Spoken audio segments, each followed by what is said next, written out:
H1B visa प्रक्रिया buy American and hire American. American president Trump के नया नीति।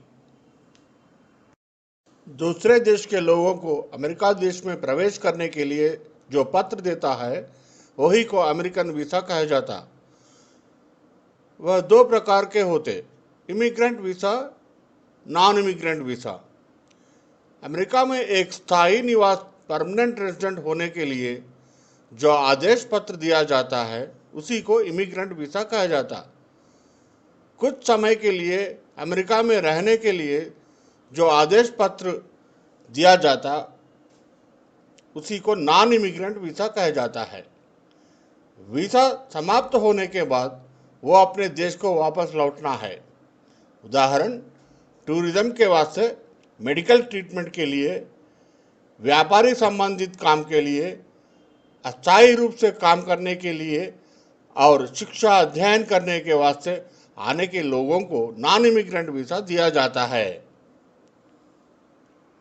इमिग्रेंट और नॉन इमिग्रेंट वीसा के नीचे विभिन्न तरह वीसा होंगे। अमेरिका में अस्थायी रूप से काम करने के लिए दिया गया वीसा को H1B वीसा कहा जाता है। H1B वीसा नॉन इमिग्रेंट संबंधित वीसा है। ये लोग थोड़ी देर के लिए काम करने के बाद अपने देश को वापस चला जाता है। अमेरिका कंपनी अनुभवी विदेशी व्यक्ति को अपने कंपनी में कुछ समय के लिए काम करने के वास्ते रखने के लिए अधिकार है। वो लोगों के लिए H1B वीसा के लिए वही कंपनी ने लागू करेगा।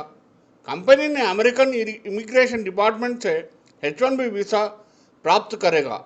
H1B वीसा मिलने के बाद वो विदेशी व्यक्ति को केवल वही कंपनी में अस्थायी रूप से काम करने का अनुमति मिलेगा।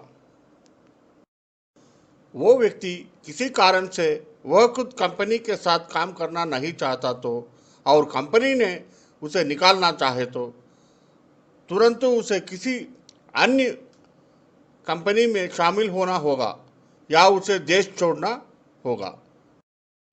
H1B वीसा प्राप्त करने के लिए न्यूनतम बैचलर की डिग्री या इसके बराबर योग्यता होना है। पहले H1B वीज़ा में 3 साल के लिए दिया जाएगा और बाद में इसे 6 साल तक बढ़ाया जा सकता है। हर साल H1B वीज़ा अवधि बढ़ रहे हैं।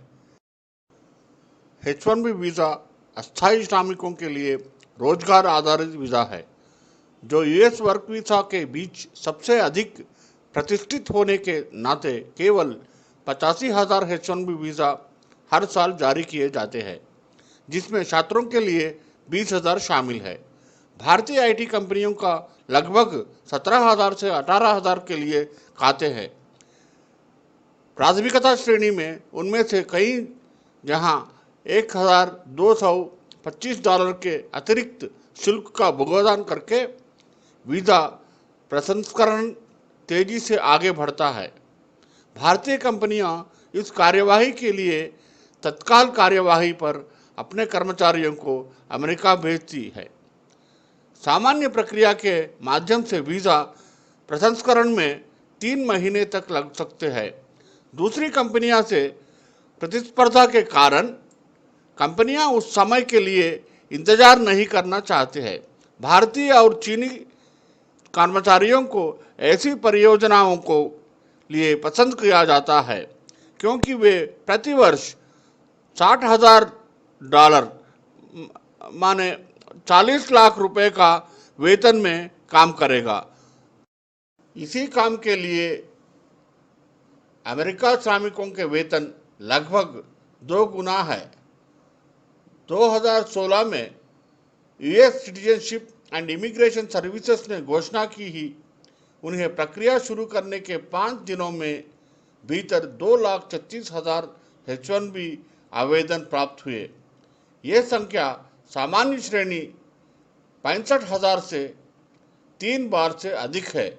इन H1B वीसा देकर अमेरिकी कंपनियों जैसे माइक्रोसॉफ्ट, एप्पल और इंटेल कम वेतन में ही सॉफ्टवेयर कर्मचारियां मिल रहे हैं। इस कारण इन कंपनियों को अच्छे लाभ प्राप्त हो रहे। अगर कंपनियां इन नौकरियों को लिए अमेरिकी कर्मचारियों को नियुक्त करेगी तो उन्हें भारी वेतन का भुगतान करना होगा। इस वजह से अमेरिकी कंपनी सरकार को H-1B वीज़ा जारी करने में वृद्धि करने के लिए कह रहे। लेकिन अमेरिकी कांग्रेस ने महसूस किया कि H-1B वीज़ा बढ़कर अमेरिकी लोगों नौकरी को अवसर खो देंगे और वे वीज़ा बढ़ने से इनकार करते हैं और उन्होंने H-1B फी भी बढ़ा दिया। भारतीय आईटी कंपनी अमेरिका कंपनियों के लिए काम करने के वास्ते सबसे अनुभवी और कंप्यूटर ज्ञान वाले व्यक्ति को भेज रही है। वर्ष 2000 से भारतीय कंपनियों द्वारा सॉफ्टवेयर इंजीनियरों की अधिक संख्या अमेरिका को भेजा जा रही। इस तरह अमेरिकी कंपनियों को कम वेतन पर अनुभवी सॉफ्टवेयर इंजीनियर मिल रहे। अगर अमेरिकी सॉफ्टवेयर इंजीनियरों को उसी नौकरियों के लिए नियुक्त किया जाता है तो कंपनियों को अधिक वेतन देना पड़ेगा। H-1B वीज़ा पर भारतीय सॉफ्टवेयर इंजीनियरों को निर्यात करने पर भारतीय कंपनियों को भी लाभ की अच्छी मात्रा मिल रही है। भारतीय सॉफ्टवेयर इंजीनियरों को डॉलर में वेतन मिलेगा और भारतीय वेतन के मुकाबले ये अधिक वेतन है। इस तरह से कर्मचारियों को भी लाभ हो रहा। सॉफ्टवेयर टेक्नोलॉजीज और सॉफ्टवेयर इंजीनियरों को अमेरिका को निर्यात करके भारतीय सॉफ्टवेयर कंपनियां आर्थिक रूप में और अधिक मजबूत हुई। H-1B वीज़ा कर्मचारियों पर अमेरिका में 5 साल के लिए काम करने के बाद स्थायी निवास के लिए आवेदन करने की अनुमति दी जाती। इसे हम ग्रीन कार्ड कहते हैं। भारतीय सरकार ने अमेरिकी देश के लिए सॉफ्टवेयर सेवाओं के निर्यात पर अच्छी आय प्राप्त कर रही है। 60% तकनीकी सेवाओं निर्यात केवल भारत से ही हो रहा। इस वजह से भारतीय सरकार अधिक विदेशी मुद्रा मिल रही है और भारतीय रुपए का मूल्य स्थिर रहता है।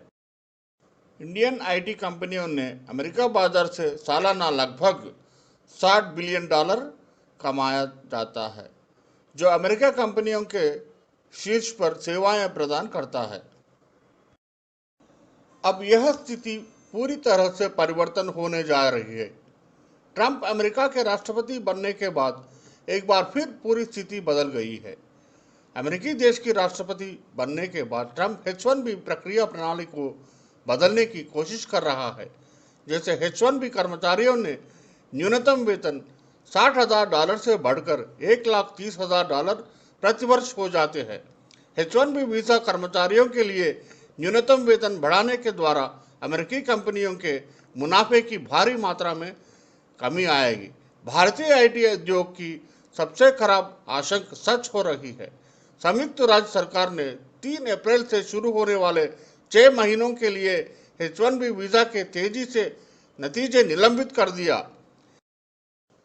इन्फोसिस, टाटा कंसल्टेंसी सर्विसेज और विप्रो जैसी भारतीय कंपनियां अमेरिका कंपनियों को कुशल श्रमिकों को भेजने में ज़्यादा मुश्किल पाती है।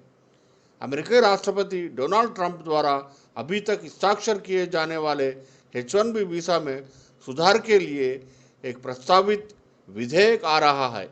विदेशी श्रमिकों पर उच्च प्रतिबंधों की अधिक मजबूती की है। सीनेट द्वारा प्रस्तावित विभिन्न बिल H-1B और L-1 वीज़ा सुधार में कुछ प्रस्तावित परिवर्तन है। H-1B वीज़ा धारकों के न्यूनतम वेतन को $1,30,000 तक बढ़ा दिया जाएगा। छोटे और स्टार्टअप कंपनियों के लिए H-1B वीज़ा का 20% निश्चित करें। रोजगार वीज़ा के लिए प्रति देश बराबर वितरण निकाला जाएगा। H-1B वीज़ा धारकों को भर्ती करने वाली फर्मों को अमेरिकियों की पहली भर्ती करने के लिए सद्भावना प्रयास करना चाहिए। कंप्यूटर लॉटरी सिस्टम की बजाय H1B वीज़ा के लिए अमेरिका में शिक्षित छात्रों को प्राथमिकता दे। H1B वीज़ा धारकों के पत्नियों को अमेरिका में काम करने से निषिद्ध करना। 50 से अधिक कर्मचारियों वाले कंपनियों जिनमें से कम आधा H1B या L1 धारक है, अतिरिक्त H1B कर्मचारियों की नियुक्ति से रोक लगाना।